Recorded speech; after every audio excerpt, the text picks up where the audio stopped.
الحمد لله وكفى وسلام على عباده الذين اصطفى ما بعد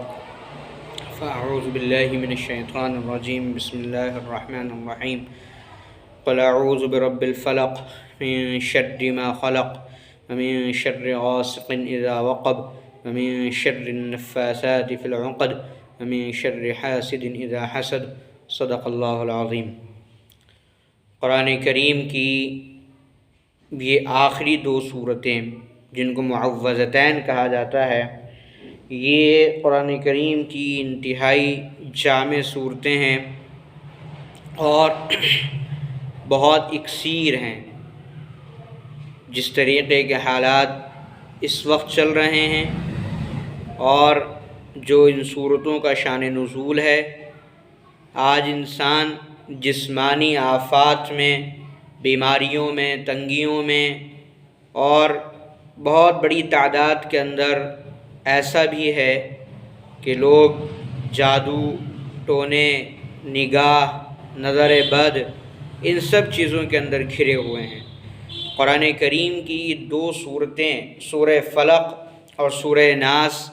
انہی واقعات میں نازل ہوئی ہیں کہ پیارے نبی صلی اللہ علیہ وسلم پر ایک یہودی جس کا نام لبید بن عاصم تھا، اس نے جادو کرایا تھا۔ اپنی بیٹیوں کے ذریعے سے اس نے اللہ کے نبی صلی اللہ علیہ وسلم کا کنگھا منگوایا اور اس میں جو بال تھے اللہ کے نبی صلی اللہ علیہ وسلم کے، اس پر اس بدبخت نے جو ہے وہ جادو کیا، اور جناب رسول اللہ صلی اللہ علیہ وسلم پر جادو کا اثر یہ ہوا کہ بعض مرتبہ آپ علیہ السلام نے کوئی کام نہیں کیا ہوتا تھا، لیکن آپ یہ سمجھا کرتے تھے کہ شاید آپ نے وہ کام جو ہے وہ کر لیا ہے۔ یہ جادو کا اثر تھا اللہ کے نبی صلی اللہ علیہ وسلم پر۔ پھر ایک مرتبہ خواب میں اللہ کے نبی صلی اللہ علیہ وسلم کو دکھایا گیا کہ دو فرشتے آئے، ایک آپ کے سرہانے بیٹھ گیا، ایک آپ کے پیروں کی طرف جو ہے وہ بیٹھ گیا، اور دونوں نے آپس میں مشورہ اور باتیں شروع کریں۔ ایک نے کہا کہ ان کو کیا بیماری ہے، دوسرے نے کہا کہ یہ مسحور ہیں، یعنی ان پر جادو کیا گیا ہے۔ کس نے کیا ہے جادو؟ کہا لبید بن عاصم نے یہ کام جو ہے وہ کروایا ہے۔ کہاں پر وہ جو جادو کیا گیا ہے وہ کہاں دفن کیا گیا ہے؟ کہا بیر زروان ایک کنواں تھا، وہاں پر اس کو دفنایا گیا ہے، اس جادو کو۔ اللہ کے نبی صلی اللہ علیہ وسلم بیدار ہوئے، آپ نے کچھ لوگوں کو بھیجا اور اس جگہ کی نشاندہی کروائی کہ دیکھو یہاں وہ چیز تمہیں ملے گی۔ وہ لوگ وہاں سے اس کو لے کر کے آئے۔ یہ 11 آیات اللہ رب العزت نے نازل فرمائی، 11 گرہیں اس میں جو ہے وہ لگائی گئی تھیں، 11 گاٹھیاں اس میں لگائی گئی تھیں۔ 11 ہی آیات اللہ رب العزت نے نازل فرمائی،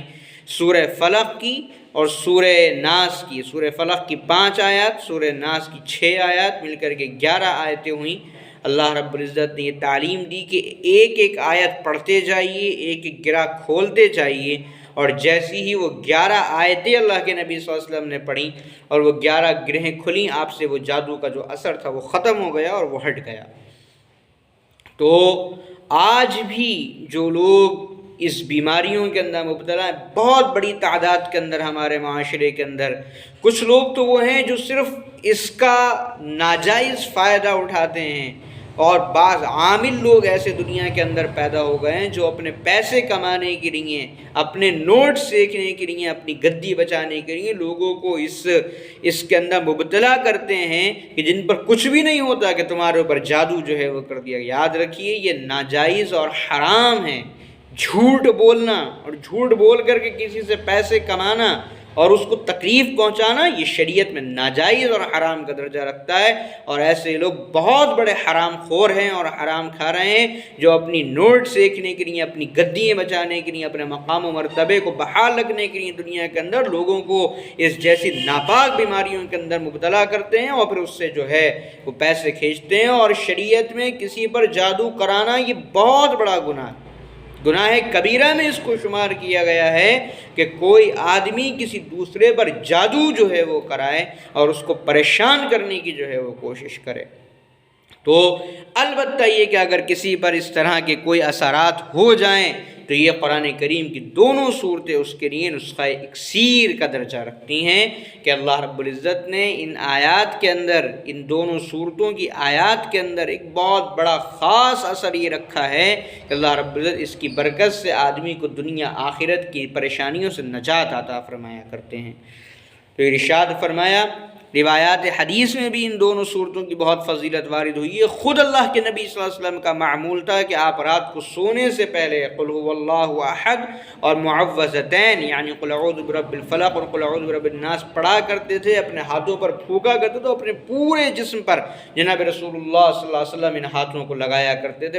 اپنے ہاتھوں کو پھیرا کرتے تھے۔ اور مرض وفات میں جب آپ صلی اللہ علیہ وسلم بیمار ہوئے تھے اور آپ میں یہ استطاعت و طاقت اتنی نہیں رہی تھی، تو حضرت عائشہ رضی اللہ عنہا پڑھا کرتی تھیں اور پھونکا کرتی تھیں اور پھر اپنے ہاتھوں کو جناب رسول اللہ صلی اللہ علیہ وسلم کے جسم پر جو ہے وہ لگایا کرتی تھیں۔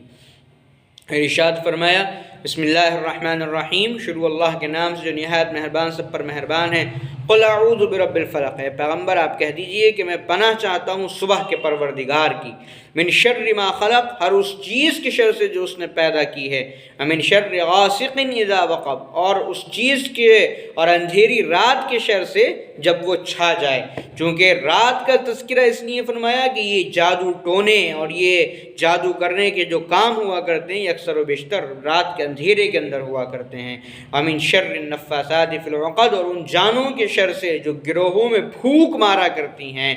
اس کے اندر دونوں جن سے جو ہے وہ آ گئیں، جانوں کے شر سے یعنی وہ جان چاہے انسان مرد کی ہو یا انسان عورت کی ہو، چونکہ اللہ کے نبی صلی اللہ علیہ وسلم پر جو جادو کیا تھا وہ لبید ابن عاصم نے اپنی بیٹیوں کے ذریعے سے جو ہے وہ کروایا تھا، اور ان لڑکیوں نے اپنے باپ کے حکم پر یہ کام جو ہے وہ کیا تھا۔ تو من شر النفاثات فی العقد، اور ان جانوں کے شر سے جو گروہوں میں پھونک مارا کرتی ہیں۔ من شر حاسد اذا حسد، اور حسد کرنے والے کے شر سے میں اللہ کی پناہ مانگتا ہوں، اپنے رب کی پناہ مانگتا ہوں جب وہ حسد کرے۔ دیکھیے اللہ کے نبی صلی اللہ علیہ وسلم کے حاسد بہت تھے دنیا کے اندر، اور یہ لبید ابن عاصم جو یہودی تھا، منافق تھا، یہ بہت بڑا حاسد تھا اللہ کے نبی صلی اللہ علیہ وسلم کا، لیکن جناب رسول اللہ صلی اللہ علیہ وسلم نے اس کو سزا نہیں دی اس کی غلطی پر۔ آپ کو معلوم تھا کہ اس نے یہ کام کیا ہے، بعض صحابہ نے اجازت چاہیے اللہ کے رسول صلی اللہ علیہ وسلم سے کہ یا رسول اللہ ہمیں اجازت دیجیے کہ ہم اس سے آپ کا بدلہ اور اس سے جو ہے وہ حاصل کر لیں، لیکن آپ نے کبھی اپنی ذات کے لیے بدلہ نہیں لیا۔ لیکن حسد یہ وہ گناہ ہے جو سب سے پہلے آسمانوں میں کیا گیا۔ ابلیس نے حضرت آدم علیہ السلام سے حسد کیا تو ابلیس بنا، اور یہ حسد ہی وہ گناہ ہے جو سب سے پہلے زمین پر کیا گیا۔ حضرت آدم علیہ السلام کے دو بیٹے حابیل اور قابیل میں جو جنگ چھڑی اور ایک نے دوسرے کو جو قتل کیا، اس کی بنیاد یہ حسد بنا۔ اور آج بھی حسد دنیا کے اندر ایک بہت بڑا گناہ ہے، اور جو اکثر و بیشتر لوگ ایک دوسرے سے کرتے ہیں، جس کو حسد کہا جاتا ہے۔ اللہ رب العزت اس سے ہماری حفاظت فرمائے۔ سورہ فلق میں اللہ رب العزت نے تمام دنیاوی آفات سے پناہ مانگنے کا طریقہ سکھایا، اور سورہ ناس میں اخروی آفات سے پناہ مانگنے کا طریقہ سکھایا ہے۔ وآخر دعوانا الحمد للہ رب العالمین۔